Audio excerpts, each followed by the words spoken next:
అందరికీ నమస్కారం. నేను మీ గంటి ఉష.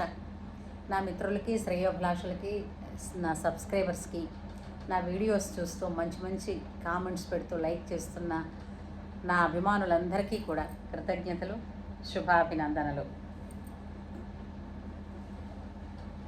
మాతృభాష తల్లి అంటే ఎంత ప్రేమో, దేశం అంటే కూడా అంతే ప్రేమ ఉండాలి. అలాగే మాతృభాష యందు కూడా అంతటి ప్రేమ ఉండాలి అని మనకి అంటే త్రిమాతలు అని అంటే లక్ష్మీ, సరస్వతి, పార్వతి అని అంటారు. అది కాదు, అది ఎలాగూ ఉంది, కాదనలేదు. కానీ కన్న తల్లి, మాతృభాష, అలాగే మనం జన్మించిన దేశం, ఈ మూడు త్రిమాతలు ప్రతి మనిషికి అని కూడా అంటూ ఉంటారు. ఆ విధంగానే అంటే కన్న తల్లి యందు ఎంత ప్రేమ ఉంటుందో దేశమన్నా అంత ప్రేమ ఉండాలి, మాతృభాష యందు కూడా అంత ప్రేమ ఉండాలి. ప్రేమ ఉన్న చోట గౌరవం ఉంటుంది, భక్తి ఉంటుంది, ధైర్యం ఉంటుంది.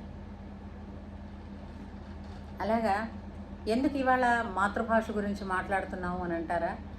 మనకి మన మాతృభాష ఏమిటి? తెలుగు. మన దైనందిన కార్యక్రమాల్లో ఒక పూర్తి వాక్యాన్ని, కనీసం ఒక పూర్తి వాక్యాన్ని తెలుగులో పూర్తిగా తెలుగు పదాలతోనే మాట్లాడగలుగుతున్నామా? ఎవరు చెప్పారండి? బ్రిటిషర్స్ మీ వదిలేశారు, మీకు ఇండియాకి ఫ్రీడమ్ వచ్చింది అని అందరూ అంటున్నారు కదా, మీ భారతదేశానికి స్వతంత్రం వచ్చింది. ఏది ఎక్కడొచ్చింది? మన ప్రతి మాటలోనూ కూడా మనం ఒక 10 మాటలు మాట్లాడితే అందులో కనీసం ఒక 10 నుంచి 15 ఈ ఆంగ్ల పదాలు ఉంటాయి. అవి ఎందుకు మన భాషలోకి చొచ్చుకొని వచ్చాయి అని ఆలోచిస్తే మనకు ఒకప్పుడు ఒక విధమైనటువంటి ఏమంటారు దాన్ని, అదొక ఆత్మన్యూనత ఉండేదట. ఏమిటని ఇప్పటికీ కూడా ఉందేమో. ఇంగ్లీష్ మాట్లాడితే బాబో వాళ్ళు చాలా తెలివైన వాళ్ళు, చాలా అన్నీ తెలిసిన వాళ్ళు అని. ఇంగ్లీషు వాళ్ళ మాతృభాష కాబట్టి వాళ్ళు మాట్లాడారు. మాతృభాష రావడానికి, సబ్జెక్టులో నాలెడ్జ్ ఉండడానికి తేడా లేదు. కానీ మనందరూ కూడా చిన్నప్పుడు కొంచెం ఆ విధంగానే చూసేవారు. కాన్వెంట్లో చదవడం అంటే గొప్ప, ఇంగ్లీష్లో మాట్లాడితే ఇంకా గొప్ప, అంతే తప్ప తెలుగులో మాట్లాడిన వాళ్ళని చూస్తే నీ మొహం, నీకు చదువు సరిగా రాదులు అన్న అంటే వాళ్ళు ఎన్ని మార్కులు తెచ్చుకోనండి, ఎంత గొప్ప వాళ్ళు అవనండి, కొద్దిగా ఆ ఇంగ్లీష్ కూడా మీకు వచ్చుంటేనా ఇంకా బాగుండేది అని అనేవాళ్ళే తప్ప అది భాష ఎందు ఉండే ప్రేమ. అంటే వాళ్ళ భాషను వాళ్ళు ఎంత ప్రేమిస్తున్నారు, కానీ మన భాషని మనం అలాగే ప్రేమిస్తున్నామా లేదా? మీరు ఒక తమిళనాడు రాష్ట్రానికి వెళ్ళండి, వాళ్ళు ఎవరితోనైనా సరే ముందు వాళ్ళ భాషలోనే వాళ్ళు మాట్లాడతారు. అలాగే మహారాష్ట్ర వెళ్ళండి, వాళ్ళందరూ హిందీ కూడా కాదు, ముందు మరాఠా భాషలోనే వాళ్ళు మాట్లాడతారు. మన తెలుగు వాళ్ళు ఎక్కడికి వెళ్ళినా తెలుగు వాళ్ళు కనిపిస్తే మనం ఏదో పెద్దగా అదేదో అనుకున్నట్టుగా కాస్త ఇంగ్లీషు ముప్పావు వంతు కలిపి, ఒక పావు వంతు తెలుగు కలిపి మాట్లాడుతూ ఉంటే అది ఒక పెద్ద గొప్ప కింద అని అనుకుంటున్నారు.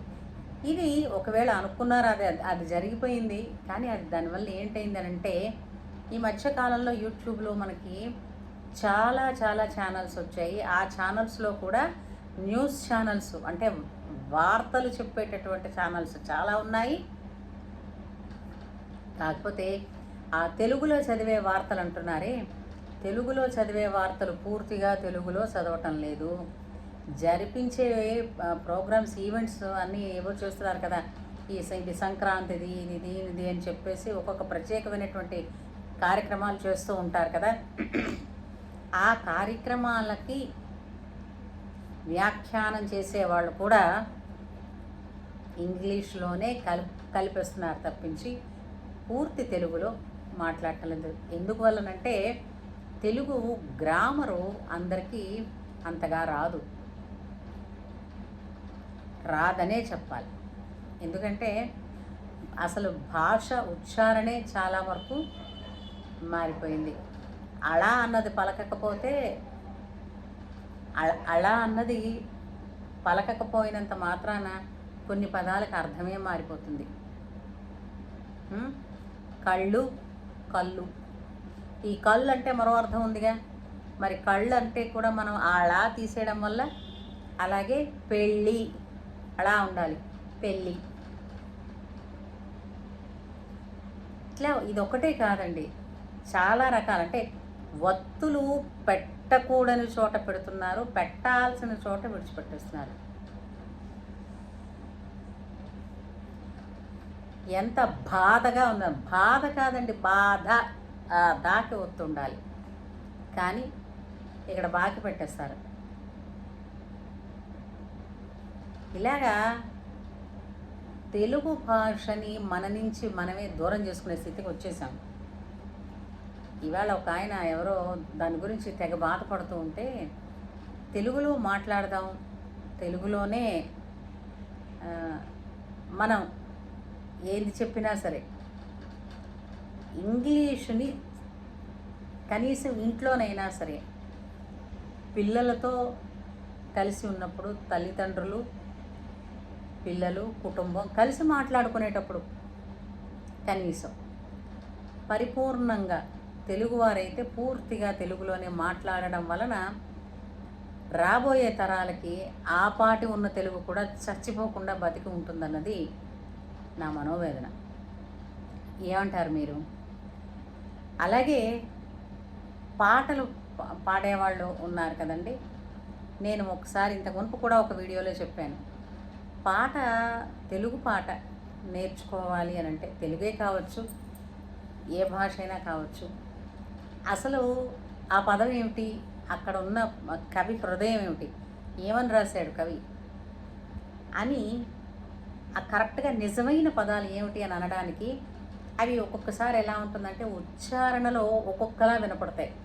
కాబట్టి మనకి నేపథ్య గాయకులు, గాయకులు ఏవైతే పాడారో దానిని జాగ్రత్తగా విని, ఇప్పుడు మనకి చాలా సదుపాయాలు వచ్చేసాయి కాబట్టి అది కొంచెం నెమ్మదిగా చేసుకుని, అంటే ఆ పాట తాలూకు నడతని, నడక ఏదైతే ఉందో నడకని కొంచెం స్లో చేసి కూడా మనం పాటని విని పదాలని మన చేతితో మనం అక్షరం రాసుకున్నాం అనుకోండి నోట్స్లో, అప్పుడు అది పాట మనకి తెలియకుండానే గుర్తుండిపోతుంది. ఎందుకంటే ఒకప్పుడు మా మాస్టర్ చెప్పారు చూసారా, భూ కైలాస సినిమాలో సుందరాంగా అందుకోరా అని ఒక పాట ఉంది.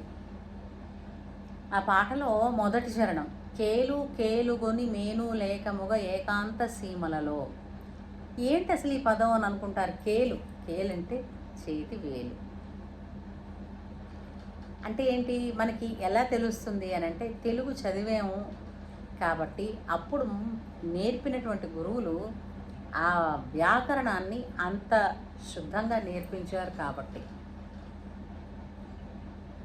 ఇప్పుడు ఈ ఆంగ్లం అనే దాంతో కొంచెం పొల్యూట్ అయిపోయి ఇప్పుడు ఈ తెలుగు ఇదో తెలుగు, తెగులు సోకినటువంటి తెలుగు. చక్కటి పాత సినిమాలు చూడండి, సుస్పష్టమైనటువంటి కమ్మని చక్కని తెలుగు మీకు దొరుకుతుంది. కొన్ని సినిమాలు చూస్తే అమ్మో ఈ పదం ఒకటి ఉంది కదా, మర్చిపోయామే ఈ మధ్యకాలంలో అని కూడా అనిపిస్తూ ఉంటుంది.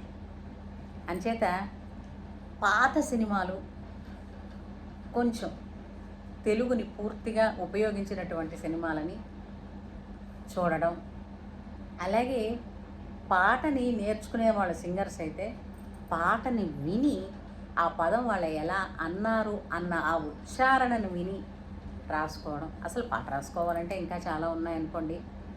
పల్లవి, అనుపల్లవి ఎలా ఉంది, పల్లవిని మళ్ళీ రెండోసారి ఎలా ఎంతవరకు అన్నారు, అనుపల్లవి అయిపోయిన తర్వాత మళ్ళీ పల్లవి వచ్చినప్పుడు మళ్ళీ ఎక్కడ వరకు అని విడిచిపెట్టారు, ఇవన్నీ డీటెయిల్డ్గా రాసుకోవాలి అని నిజంగా మా గురువులు చెప్పారు కాబట్టి తెలిసింది.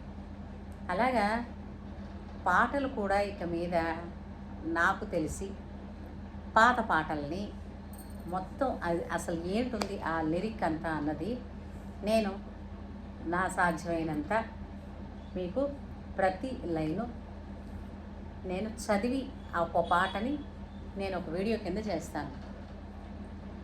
మీరందరూ విని ఆ ఉచ్చారణని తెలుసుకోవాలనుకున్న వాళ్ళు, ఉత్సాహం ఉన్నవాళ్ళు తెలుసుకోండి లేదా రాసుకోండి.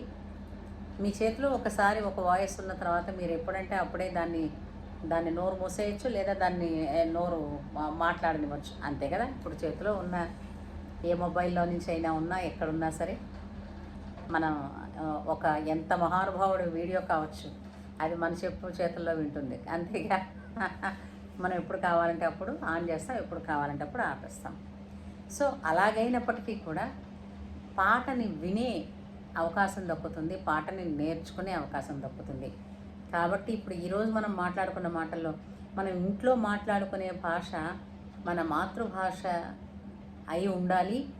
దానివలన పిల్లలకి మాతృభాష యందు విలువ, గౌరవం తెలుస్తుంది, ఎప్పటికీ మర్చిపోకుండా ఉంటారు. అలాగే మన మాతృభాషలో ఉండేటటువంటి వార్తలు చదివే ఛానల్స్లో మాతృభాషని చక్కగా ఉపయోగించడం వల్ల రాబోయే తరాలులో ఈ భాష తాలూకు వైభవం చచ్చిపోకుండా నిలబడుతుంది. ఇంకా మూడోది ఏంటంటే, ఎవరి భాషలో వాళ్ళు పాటలు పాడే సింగర్స్ ఉంటారు కదా, వాళ్ళ కోసం ఏంటంటే వాళ్ళు ఆ పాటని శ్రద్ధగా, ప్రశాంతంగా, దాని యొక్క స్పీడ్ ఏదైతే ఉందో ఆ స్పీడ్ని తగ్గించి విని, రాసుకుని, నేర్చుకుని, ఉచ్చారించడం వలన వాళ్ళు ఆ పాటని అంటే వాళ్ళ మాతృభాషలో వాళ్ళు పాడే పాటల తాలూకు ఆ ప్రజెంటేషన్లో నిజానికి చక్కగా పాడుతోంది, చక్కటి ఉచ్చారణ ఉంది అని అందరూ అనుకుని మెచ్చుకునే రోజులు వస్తాయి. కాబట్టి అమ్మని, మాతృభాషని, మాతృభూమిని గౌరవిస్తున్న వాళ్ళందరం కూడా ఈ విషయాల మీద కొంచెం శ్రద్ధ పెట్టి వీటిని అలవాటులోనే ఉంచుకుందాం. ఇంతవరకు అలవాటులో లేని వాళ్ళైతే ఇక మీద అలవాటు చేసుకుందాం. మీరు నాతో ఏకీభవిస్తే కనుక ఒక లైక్ పెట్టండి, షేర్ చేయండి అందరికీ. ఉంటాను. నమస్కారం.